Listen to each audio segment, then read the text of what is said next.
Bonjour. Bonjour. Je vais vous laisser quelques mots pour vous présenter, me dire un petit peu pourquoi vous êtes là aujourd'hui. Voilà, donc je suis Franck Chambrion, je suis maire d'une petite commune de Saône-et-Loire qui s'appelle Deuxis-les-Maranges, qui est une commune de 195 habitants. Et donc dans le cadre de l'animation des rythmes périscolaires, on s'est lancé dans une démarche éducative, pédagogique pour les enfants. Donc c'était l'occasion de partager un petit peu aujourd'hui, de voir un petit peu les projets des autres communes et puis de trouver aussi des idées, de chercher un petit peu des idées sur ce qu'on pouvait faire l'année prochaine et les années suivantes. Quels sont pour vous les différents leviers ou les difficultés que vous avez pu rencontrer lors de la mise en place de la réforme des rythmes éducatifs? Alors c'est vrai que moi je suis arrivé en fait comme maire de ma commune à la première rentrée où se mettaient en place les nouveaux rythmes périscolaires. Donc c'est vrai qu'il y avait eu beaucoup de changements dans la dernière année où on était parti sur des périodes de 2 fois 1h30 et puis après ça a changé, on est revenu à 4 fois 45 minutes.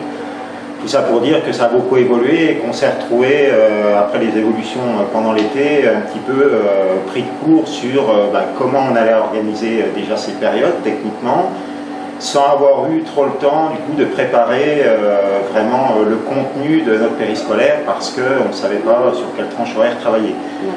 Donc c'est vrai qu'on était un petit peu pris de court et puis surtout on pensait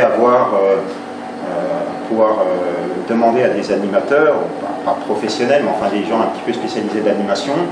Et puis en fait, les délais très brefs ont fait qu'il a fallu qu'on se mette un petit peu en place avec les bénévoles, chercher des bénévoles dans notre village, des gens qui avaient un petit peu des idées ou qui avaient un petit peu des passions et qui pourraient peut-être vouloir en faire partager aux enfants.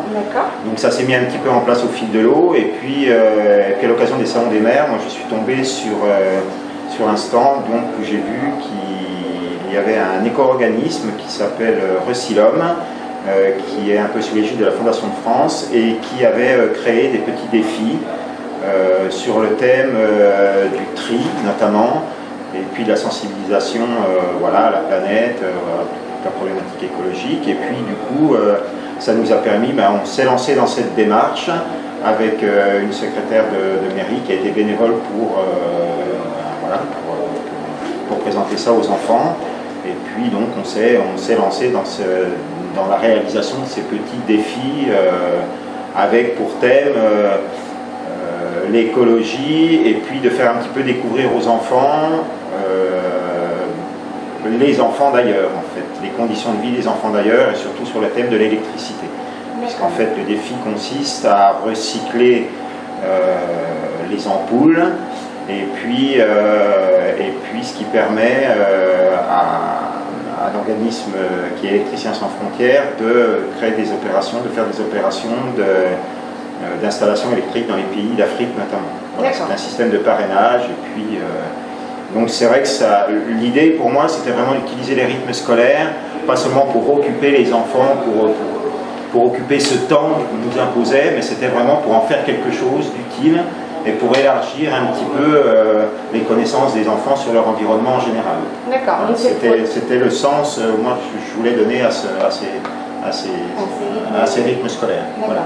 Donc c'est le projet que vous avez présenté. Donc c'est le premier projet qu'on a présenté aujourd'hui. Voilà.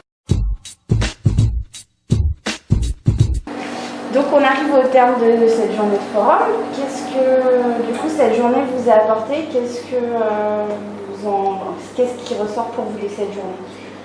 Moi, ça m'a permis de voir un petit peu, de discuter un petit peu avec les autres intervenants, puis de voir un petit peu ce qui se faisait ailleurs. Alors c'est vrai qu'il y a deux idées, moi, que je pense qu'il pourrait se mettre en place un petit peu, une petite commune rurale, donc qui sont un petit peu dans les sensibilités de ce qu'on pourrait développer.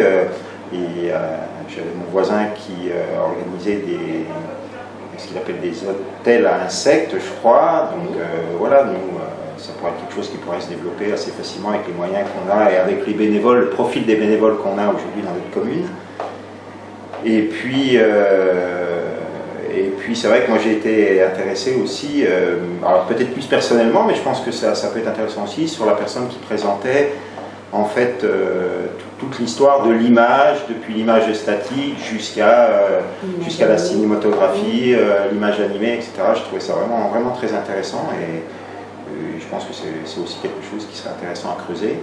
Et puis surtout, bah, voilà, ça nous a permis moi de connaître cette association Les Francas que je ne connaissais pas et puis de voir qu'on peut aussi chercher un petit peu des idées de ce côté-là et puis se faire un petit peu soutenir parce que des fois on s'est senti un petit peu seul au début de la réforme des rythmes scolaires quand même.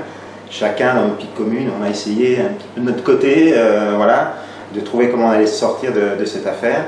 Donc c'est vrai que ça peut être une piste aussi de voir voilà, qu'il y a des associations qui s'occupent de ça et puis qui peuvent nous aider à motiver un petit peu nos bénévoles. On trouve parfois des bénévoles mais qui sont un petit peu... qui ont des idées et qui pensent qu'ils n'ont pas l'expérience de l'animation et qui du coup sont un petit peu frileux en se disant ben, moi je sais faire ça, je voudrais parler de ça mais je ne sais pas animer, je ne suis pas sûr d'avoir les compétences. Et je pense que si on peut nous apporter ce petit soutien pour un petit peu voilà, le petit coup de pouce qui pourrait permettre à nos bénévoles de les aider et de rentrer dans la démarche. Je pense que des fois il ne faut pas grand chose pour que les gens osent franchir le pas. Et sur votre commune, c'est uniquement des bénévoles qui sont... Et sur notre commune, c'est uniquement des bénévoles, donc la secrétaire pour ce qui est du défi Récilhomme, et puis d'autres personnes, des retraités pour la plupart, qui, voilà, avec leurs petits hobbies, leurs petites compétences, souhaitent faire partager. Voilà. Puis, alors, soit un petit peu frileux des fois, parce que c'est toujours délicat, même devant des enfants, de se retrouver devant un public. Donc ce petit coup de pouce-là, d'aide un petit peu à la méthode pédagogique, pourrait leur faire franchir le pas. Voilà. D'accord. Mais en tous les cas, c'était intéressant de voir un petit peu ce qui se faisait ailleurs, de partager sur ce sujet. Très bien. Alors, il ne me reste plus qu'à vous remercier, monsieur le maire. Mais c'est moi qui vous remercie. Et puis, vous souhaitez une bonne journée. Merci, vous de même. Merci.